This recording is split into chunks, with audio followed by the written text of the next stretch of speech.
YouTube channel पे एक बार फिर से स्वागत है।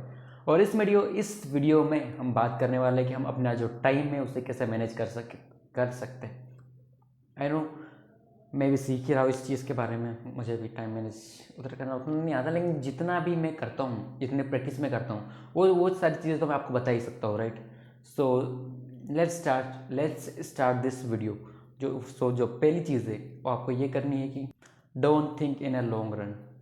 आई मीन टू से कि लंबे समय के लिए आप अपना जो टाइम टेबल है, जो टाइम मैनेजमेंट के लिए जो आपका जो भी शेड्यूल है वो मत बनाइए। अगर हम एक महीने का, एक साल का, जो भी हमारे जो प्लान्स होते हैं हम उन्हें बनाते हैं और हम बस डेली टाइम टेबल बनाते हैं और हम भिड़ जाते हैं। उसमें दिक्कत क्या होती है कि जब आपका जो काम होता है वो छूटता जाता है और वो इकट्ठा होता जाता है, तो हमारे अंदर वो क्या बोलते हैं, गिल्ट जो होता है ना, वो हमारे अंदर आने लगता है। और जो टेंशन जो होती है वो हमें आने लगती है और चिंता वगैरह भी आने लगती है। तो उस चक्कर में हम जो होता है ना, वो जो आगे का काम जो हमें करना होता है वो भी हम नहीं करते, बिकॉज हमारे आधे से ज़्यादा काम जो छूट चुका होता है। तो उसके लिए, उसको टैकल करने के लिए जो सबसे बेस्ट जो तरीका है वो इस वीडियो में आगे आपको पता चलेगा।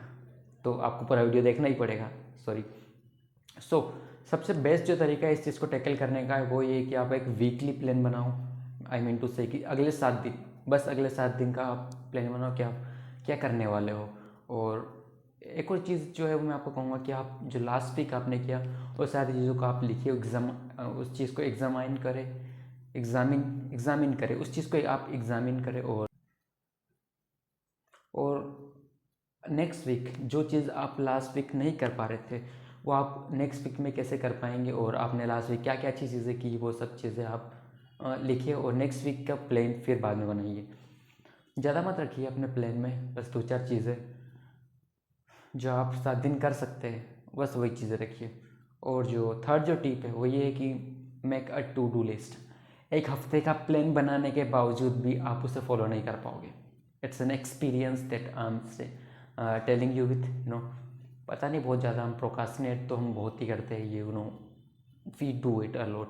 सो आप हर दिन मॉर्निंग में, इवनिंग में, आप कभी भी इवनिंग में तो नेक्स्ट डे का ही बनाइए, लेकिन हाँ, मॉर्निंग में आपका सारा काम निपटाने के बाद एक्सरसाइज, रनिंग और जो कुछ भी होता है, नहाने वहाने के बाद आप क्या कर सकते हैं, आप जब अपनी स्टडी टेबल पर बैठते हैं अपनी पढ़ाई करने के लिए, तो आप उस समय आप एक टू डू लिस्ट बनाइए कि आज आपको क्या क्या काम करने हैं। और ये बहुत ज़्यादा हेल्प करता है, क्योंकि आप अपनी टू डू लिस्ट में 3-4 काम रखते हैं प्रायोरिटी वाइज, आपको क्या ज़रूरी है उस हिसाब से। और आप जो भी काम आपका होता जाता है, 3-4 काम ही, क्योंकि आपके तो होते ही, आप कैसे भी करके कर ही लोगे, right.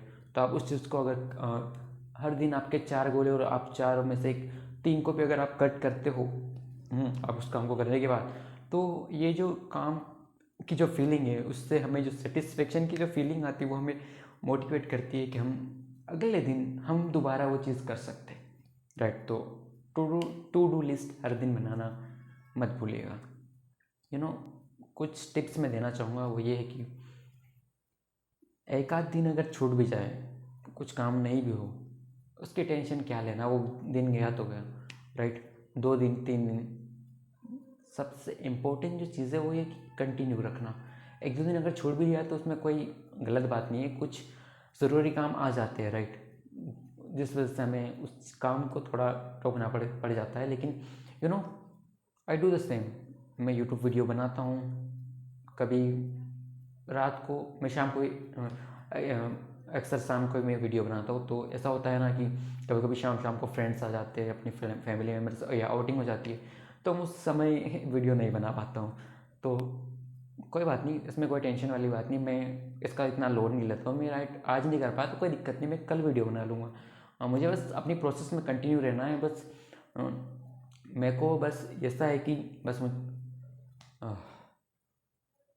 Am sorry guys, I am just telling you about my self.